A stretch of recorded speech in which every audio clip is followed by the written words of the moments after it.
I'm Dr. Barry, licensed psychologist, and here we talk about psychology and true crime. Every now and then, we also throw in an entertainment, so a Netflix series or a show from TV. Today's topic fuses both of those together. There is a oh, show on Netflix called Unknown Number: The High School Catfish. And this show takes you on a journey that about halfway through, you are like, what is happening? I didn't really see this coming. And then it goes down this very, very twisted route towards the end to the point where I had to process with one of my good friends after. Kalita. She is a social worker on TikTok and Instagram. She's been on the show one time, and I was texting her like because she was the one that watched it first, and she needed to process what she had just watched, and I was like, same friend. I've also seen, I think her name is Denise. Y'all know me in names. I'm bad with names, but she also did a therapist reacts video to this. I have not watched her video yet because I did know that I wanted to do one. The show starts out with all the messages in this documentary are real. And I think they gave that disclaimer because I think a lot of people would be blaming Netflix or the producers. Like, why would y'all sensationalize this? Like, why would y'all cause more harm? And it's like, no, no, no. These were the real messages that were sent in this case. And so we find out at the beginning that so the individual pictured here is Lauren. And then there is a guy in the show. And so they're both teens. So these are teenagers. I think it starts when they're in like ninth grade. That's when some of the catfish messages start. They start dating, and then all of a sudden they get a few weird messages and things are quiet for a period of time, but then the messages after they've been dating for about I think a year or so, the messages start back up. And these messages are like sexual in nature, they are graphic, they are I could not if I wanted to play clips, they are not YouTube friendly at all. And that's what causes more issues at the end when we realize who's behind it all. There will be spoilers here, so if you haven't watched it and if you do wanna put yourself through it, like, it's a lot, and I think Netflix does a good job, like, taking people along emotionally, because at the end, you don't really have a lot of resolution, which was why I really wanted to do this video to break down something called cyber factitious disorder by proxy or cyber Munchausen by proxy. I want to break down what that is because it was mentioned. I had never heard of it. I've, of course, heard of factitious disorder by proxy or Munchausen by proxy, where a parent or caregiver intentionally is making a child sick, but it's for the parent to get attention. This situation was just, ooh, I'm a psychologist. I am not the psychologist. So I have not assessed any of these people. And really, it was just one of the experts that spoke in the series that mentioned that as a possibility in this case.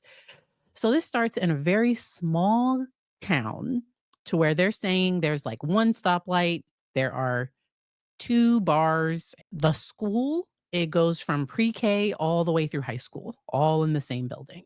And so this is a very, very small town. Everybody knows everybody. Everybody's all up in everybody's business. So this cyberbullying thing starts, and it gets to the point where there are 40 to 50 messages being sent a day. The school gets involved. They can't figure it out. They can't figure out who it is because they are looking at the kids and they're like, okay, so because the girl in the series, she would let the principal or whoever, vice principal, somebody, she would let somebody at the school know in administration when she got a message. They would check the cameras to see, okay, is it somebody at school? It gets to the point where they get the police involved and the police have the case for an extended period of time. They can't figure it out either. This gets to the point because the messages start to get a little threatening and they start telling this girl, which is going to be important later, but they start telling her to unalive herself. So the FBI gets involved. They subpoena the appropriate people because they know the person is using an app to mask their number, but y'all know, Anybody that follows true crime, they can figure things out. So they narrow it down to an IP address, they narrow it down to a phone number, they narrow it down to, this is the big spoiler, I was not ready. It was this girl's mother. Okay. So, and these people have come forward with this. And so that's why I don't mind sharing this information, because they were all featured. The mother, the daughter, the boyfriend, boyfriend's mother, all these people were featured in this documentary. And I'm just like, what? What just happened? I will, of course, share a link to any articles that I share in this. They actually called because the messages start to get so bad, they're going to Owen. Owen is the boyfriend in the case. Lauren and Owen end up breaking up. They're not together, and they thought the messages would stop. The messages keep going to both. And I think the messages are kind of very sexual in nature to Owen as well.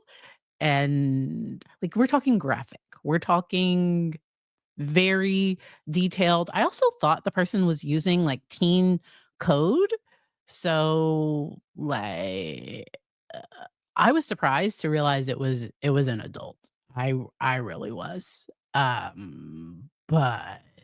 whew, we're not there. We're not ready for this yet. So Owen and her, they break up. He years like, I think it's like a year or more later, he starts talking to some girl 45 minutes away from where he lives, thinking, "Okay, like, he met somebody, oh, they wanna talk." Well, then that girl's mother starts getting messages from the anonymous person, and so that's where I'm not sure if this is factitious disorder by proxy, because Owen's mother, and I do not know this for true, I am just sharing what was shared in the documentary. Owen's mother and Owen, I think they looked back at all the messages, they looked back at everything that happened, they looked back at his interactions with Lauren's mother, and they were concerned, was there an and nothing. So the messages are bad, and she ends up being arrested. So the mother in this case, she ends up being arrested. She she can't have contact with her daughter. I'm gonna get into some thoughts, because the daughter's in a tough place where it's like, your mother cyber harassed you under somebody else, told you to your mother. And the person that I think Lauren probably would say, she was very close to her mother. She was all of these things. And what Lauren was experiencing probably brought them closer together. And yet you're just like, "Whoa."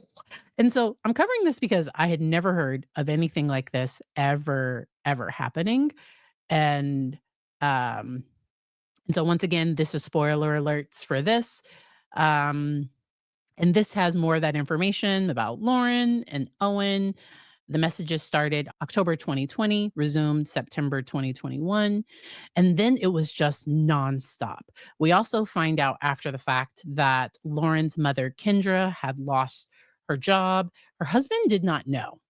So I think Kendra's life was kind of falling apart, and she was keeping up a facade that they were fine and they weren't.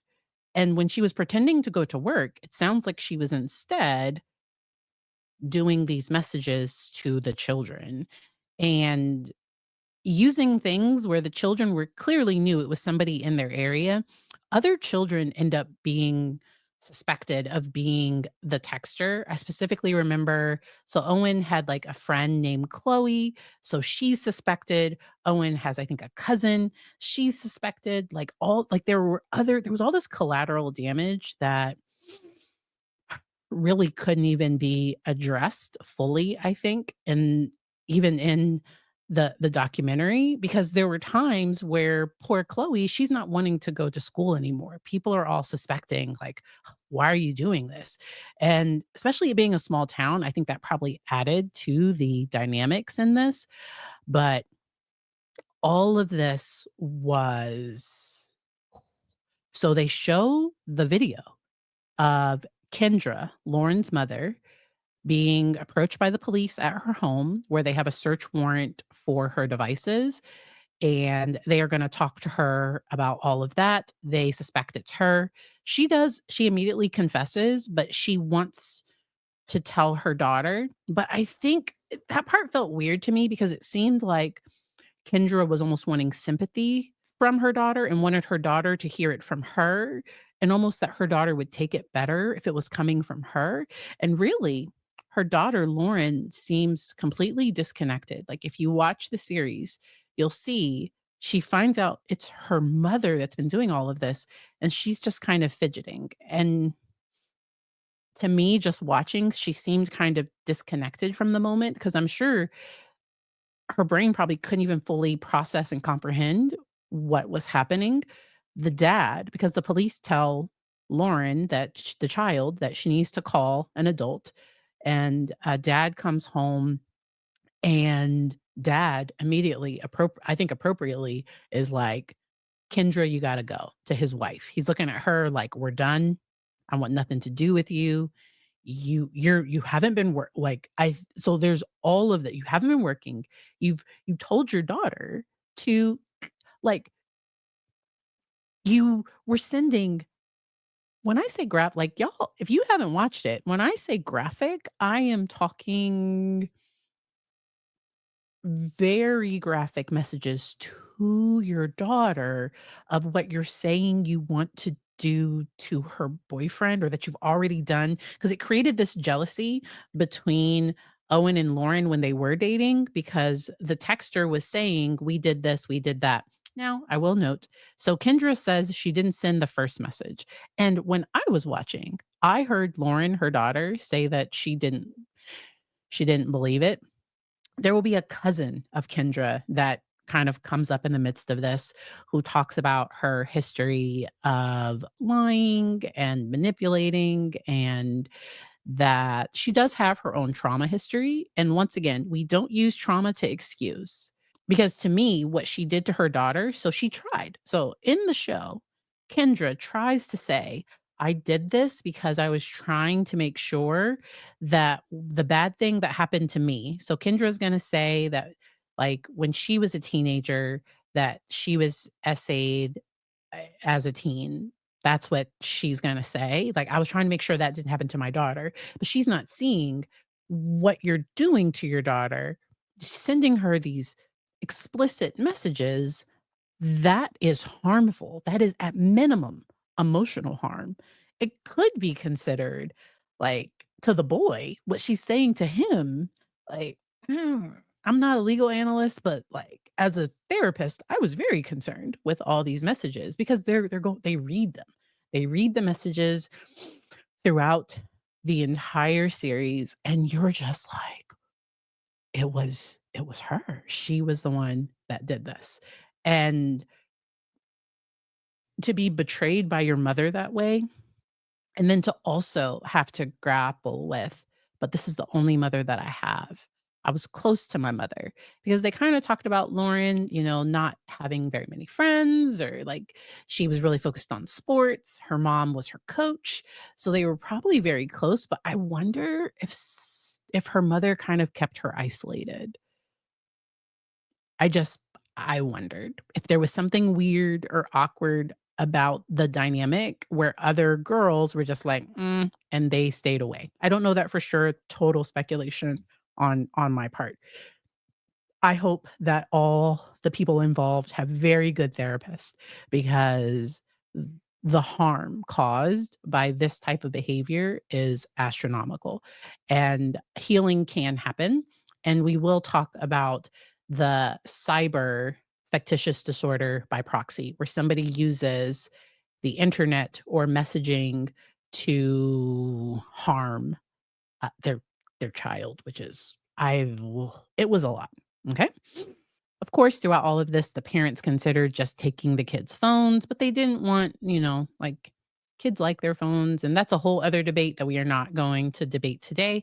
I do have plans to talk about the Roblox lawsuit, and Emily D. Baker did a great job covering that.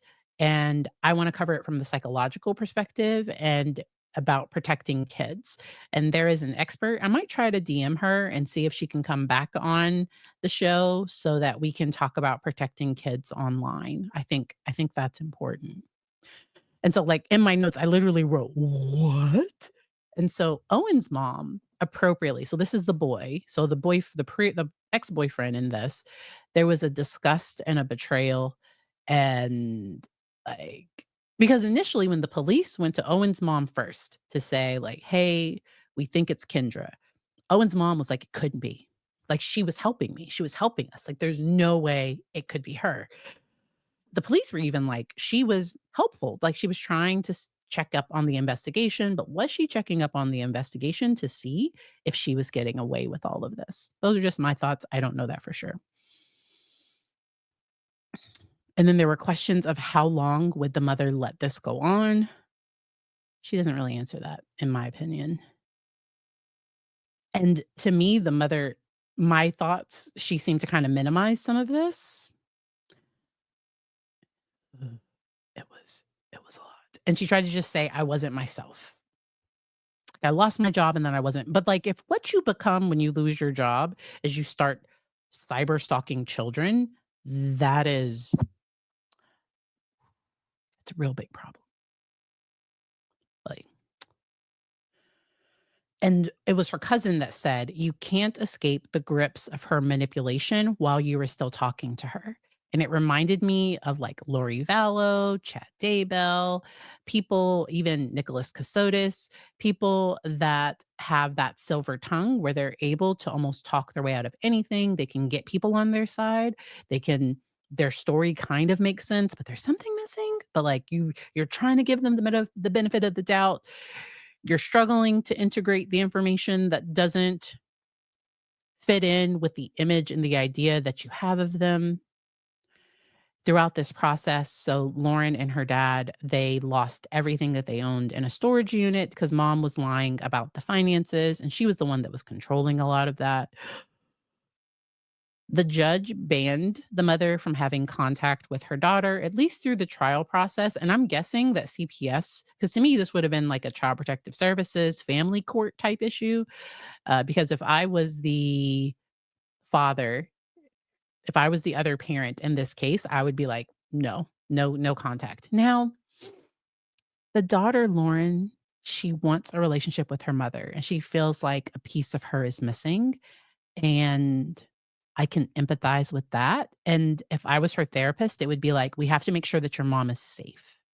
Because I don't know. And so I don't like it would be about safety and maybe it could start supervised and maybe stay forever supervised in my own personal thoughts. But because for it to get to that level, I that's a lot.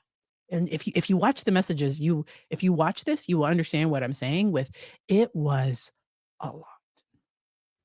Kendra spoke in court. She said she was sorry. She says she has a mental illness, childhood trauma. To me, those sounded like excuses, but just my own personal thoughts, you know. Owen's mother made an impact statement, and Owen's mother thought that Kendra, the mother, the other mother, was obsessed with her son. Super friendly. Owen said that she would like almost help him too much. Like, like it's just it's hard. So she got 2 counts of cyber stalking another or something, and she ended up getting serving a year and a half in jail. A lot of people were upset that there weren't more charges because to me, because I wish she like it seemed that just didn't seem like a lot. I think she might have pled guilty, so I don't know if it was a part of a plea deal, but that fear of her daughter being traumatized, like, just her lack of insight and inability to see that if it was true, if she was really trying to protect her daughter, to me, it would have stopped once her daughter and Owen broke up. Because why is she still harassing her daughter and Owen after they've broken up? Why? That part doesn't make sense to me. And when he starts dating the new girl, why does she start talking to that girl's like, why does she find that girl's mom's phone number. So that's where it just seemed like it was more, and it wasn't just, like, trying to protect her daughter. That almost sounds like the thing, like Lori Vallow trying to be like, "The kids are all happy," like, it's that weird almost justification. That's how it feels to me. Y'all can let me know in the comments what you all thought of this. If you saw it, it was a lot. It was a lot. Um, Lauren does admit that she doesn't quite trust her mother and is concerned that her mother would go back to her old ways. And Lauren wants to study criminology, and I wish her all the best. Sometimes people get interested in studying crimes and why people do what they do based on their own experiences. I hope that she, like I said, has a good therapist, everybody involved, and that they continue to prioritize safety. Because and then sometimes what happens is somebody turns 18 and it's now their choice whether they communicate with the person or not. Once again, if I was the therapist, I would discourage unsupervised contact, especially if the other individual has a history of engaging in behaviors that are concerning. I'm saying that the nicest way I can. So, in looking at cyber Munchausen, which is like I hadn't heard about that until this case. Cyber Munchausen by proxy is a form of digital harm in which the caregiver fabricates or exaggerates either the illness of a dependent person or uses platforms like social media or online support groups. It can also be considered fictitious disorder imposed on another. And so that's where it was weird because that almost didn't seem like that's what this was, because it wasn't like the mother was trying to get attention for herself and all of this. So that would be like if you're pretending like your child has some condition to get attention on the internet, that I could see that. But in the methods used, it's creating fake narratives, posting graphic content. There might be crowdfunding, and then cyberbullying the victim. In some cases, the individual may use fake accounts to harass or bully their child to try to be a sympathetic caregiver. And so that's where I think some people were looking at this. A prominent example of cyber Munchausen by proxy is the case of Kendra Lakari, I think that's how you say it, a Michigan mother who was found to be the source of over a year. It was more than a year cyberbullying campaign against her own daughter. She used social media and other accounts to send harassing and threatening messages to her daughter and her daughter's boyfriend. She also helped the daughter and school officials investigate the harm, all while feigning sympathy for what everybody was going through, both by creating and reacting to what was happening. And so there can be a lot of deception and serious consequences by this type of behavior, emotional distress of the victim, erosion of trust. And then, like, to me, this is harmful. And there are also legal consequences for this behavior as well. Like, it was a lot. Let me know if y'all have general questions about this case. It was very troubling. Sometimes if it's a short question, I might just answer it in the comments. If it's a longer question, I might reply with a short video explaining, or I might do a follow-up video answering all of your questions if there are a lot of questions on this case. It was deeply troubling, deeply disturbing to watch. I watched it earlier in the day, so if you are gonna, like, decide to watch the series, if you haven't watched it yet, knowing this might help you not be as, like, shocked and surprised, because they take you on this journey where you have no idea who it is, and then it's like, I typed in all caps, "What?" And I think I was messaging my friend, like, "What in the world did you just make me watch?" No, she didn't. I chose to watch it, but I did it earlier in the day, and then I watched some, like, funny, like, good, just things that take your mind off stuff later. Thank y'all so much for watching. I so enjoy sharing these resources and tools with you all. I did catch up on the Donna Adelson case. Today is Tuesday, September 2nd. Today, there really wasn't like, I didn't have anything to add, and so we will see if she takes the stand. If she does take the stand, I will be doing a video, and it will come out. Make sure that you like and subscribe if you want to see more content like this. I so appreciate you all. I will see y'all next time. Bye.